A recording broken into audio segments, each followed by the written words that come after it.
भारत सोने की चिड़िया नहीं, सोने का शेर बनना चाहिए। विपिन बिहारी दास महाराज। दामोह शहर के पुटेरा वार्ड 2 नरसिंह मंदिर के समीप राम जानकी मंदिर शाला में चल रही शिव महापुराण कथा के अंतिम दिन कथा व्यास पंडित विपिन बिहारी दास महाराज ने भारत को सोने का शेर बनाने की बात कही। उन्होंने कहा कि भारत को सोने की चिड़िया नहीं, सोने का शेर बनना चाहिए, ताकि कोई भी जब हमारे भारत की ओर आंख उठाकर देखे तो शेर उसको फाड़ दे। यदि हमारा देश सोने की चिड़िया बनेगा तो वह कभी भी खतरे में आ जाएगा, लेकिन यदि वह शेर बना तो कोई भी उसकी तरफ आंख उठाकर नहीं देख सकेगा, और जिसने भी ऐसा किया वह शेर उसे फाड़ देगा। यदि भारत को सोने का शेर बनाना है तो हमें 2 काम करने पड़ेंगे। भारत के मुसलमानों को अब्दुल कलाम बनाना पड़ेगा और भारत के हिंदुओं को स्वामी विवेकानंद बनना होगा। जिस दिन भारत का हर युवा स्वामी विवेकानंद बन गया, उस दिन भारत का हर मुसलमान अब्दुल कलाम आज़ाद बन गया। उसी दिन हमारा यह देश सोने का शेर बन जाएगा। देश में जो जात पात का जहर नेता बोल रहे हैं, इससे बचना होगा, वरना धीरे धीरे समस्त हिंदू समाज कबीलों में बट जाएगा। ध्यान से सुन लेना, यदि इस तरह नेताओं की मनमानी होती रही और जात पात में लड़ते रहे तो आज से 20 से 25 साल के बाद तुम मंदिर नहीं जा पाओगे, राम धुन नहीं गा पाओगे, इस तरह से बैठकर कथा नहीं सुन पाओगे। यह हमारी पिछली पीढ़ियों ने भोगा है, इसलिए जात पात का जहर घोलना बंद करो। भगवान शिव के परिवार से हमें यह शिक्षा लेनी चाहिए कि जब वह जानवरों में प्रेम हो सकता है तो हम तो फिर भी इंसान हैं, क्यों इस तरह एक दूसरे से नफरत करते हैं। गुरुवार को कथा के अंतिम दिन सुबह हवन किया गया और उसके बाद दोपहर में कथा सुनाई गई, जिसे सुनने के लिए हजारों की संख्या में श्रद्धालु कथा स्थल पहुंचे। आज इंडिया न्यूज़ 24 दामोह से जान मोहम्मद खान की खास खबर। तुम्हारे घर में अगर कोई बूढ़ा व्यक्ति भी है, अब पैसा नहीं कमा रहा है, पर वो भी महत्वपूर्ण है। अरे भैया, आंगन में अगर कोई पेड़ लगा है और बिल्कुल फल ना देवे, फिर भी छाया तो देता है कि नहीं देता? ऐसे तुम्हारे माँ बाप हैं, बिल्कुल पैसा ना कमाए, पर उनके हाथों की छत्र छाया तुम्हारे ऊपर बनी रहेगी, तो दुनिया में कोई तुम्हारा बाल बाका नहीं करता। परिवार में हर व्यक्ति महत्वपूर्ण है। हर व्यक्ति से काम भी हो सकता है। अच्छा, एक बात बताओ, एक लोहे का बड़ा सा डंडा होता है जिसको छप्पल बोला तो अपनी भाषा में, इतनी लंबी लोहे की राड जैसे गड्ढा करे जाए, और एक इतने से डिब्बा में सूजी भी डरी हुई है, तो सो टुकड़ा लोहे को, तो का 2 ही काम के नहीं है। जब गड्ढा करने हैं तो छप्पल काम में आए, पर अगर कपड़ा में बटन लगाने हैं तो छप्पल काम में नहीं आए कि आज वो समय सूजी काम में आए। तो परिवार में हर व्यक्ति अपनी जगह महत्वपूर्ण है, वो कभी ना कभी तुम्हारे काम में आएगा। एक दिन जी 5 ही लड़ पड़ी,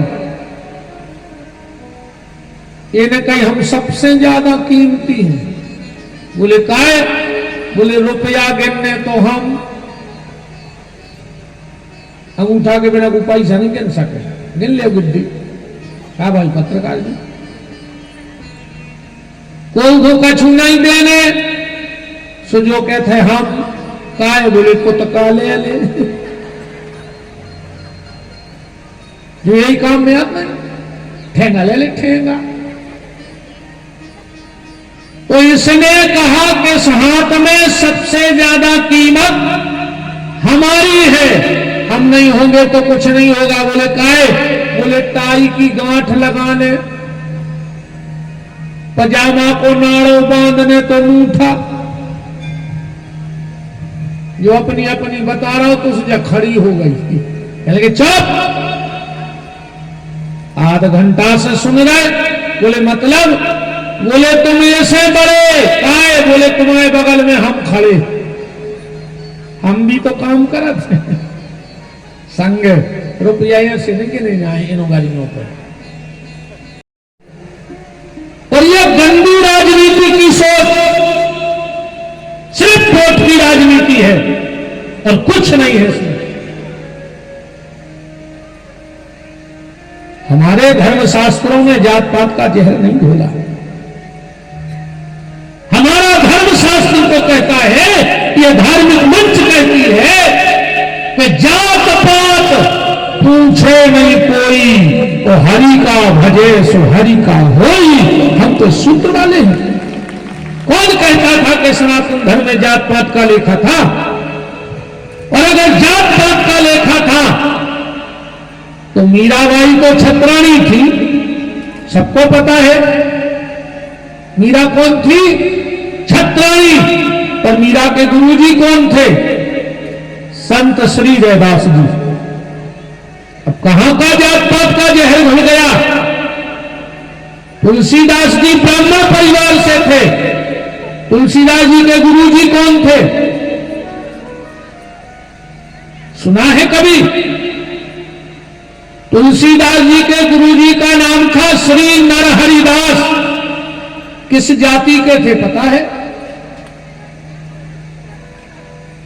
सोनी समाज से। तुलसीदास जी के जो गुरुजी थे श्री नरहरिदास, वो स्वर्णकार समाज से आते थे। अब कहां का जात पात था? अरे अपना तो एक ही सूत्र है कि जात पात पूछे नहीं कोई, तो हरि का भजे सो हरि का कोई।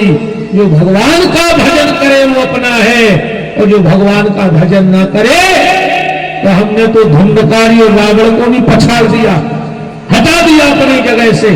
भले ब्राह्मण था, पर कोई भी कथा व्यास कभी रावण कथा नहीं गाता है। जाति का था, पर कर्म उसके ठीक नहीं थे, आचरण आपने उसकी ठीक नहीं थी। और आज जो एक जात पात का ये जहर घोला जा रहा है, ये जात पात का जहर धर्मशास्त्रों में घोला है।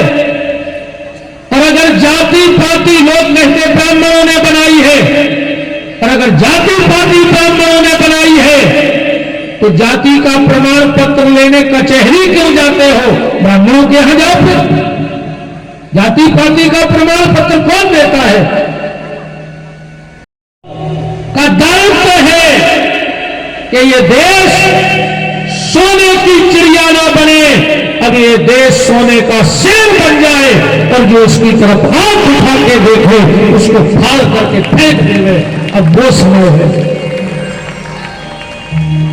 सोने की चिड़िया बनेगी तो पिंजरे में जाएगी, और सोने का शेर बनेगा तो सामने वाले को फाड़ देगा। पर अगर इस देश को, भारत को सोने का शेर बनाना है तो दो काम करने होंगे।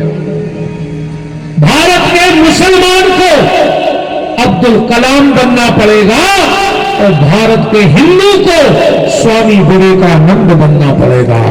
जिस दिन भारत का हर युवा स्वामी विवेकानंद बन गया हिंदू, और जिस दिन हर मुसलमान कलाम साहब बन गया, समझ लेना उसी दिन यह देश सोने का शेर बन गया।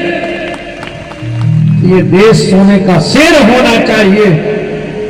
इसमें ये जात पात का जहर, ये जो नेता घोल रहे हैं, इससे तुम्हें बचना होगा, वरना धीरे धीरे समस्त हिंदू समाज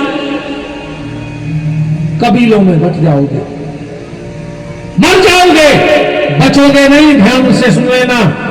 और इसी तरह अगर नेताओं की मनमानी होती रही और तुम जात पात में बटते रहे, तो आज से 20, 25, 30, 40 साल बाद तुम मंदिर नहीं जा पाओगे, तुम राम धुन नहीं गा पाओगे, तुम ऐसे खुल के कथा नहीं सुन पाओगे। और ये हमारी पिछली पीढ़ियों ने भोगा है, पिछली पीढ़ियों ने ये सब भोगा है। इसलिए जात पात का जहर घोलना बंद कर दो, मेरा निवेदन है और अनुरोध है आप सबसे।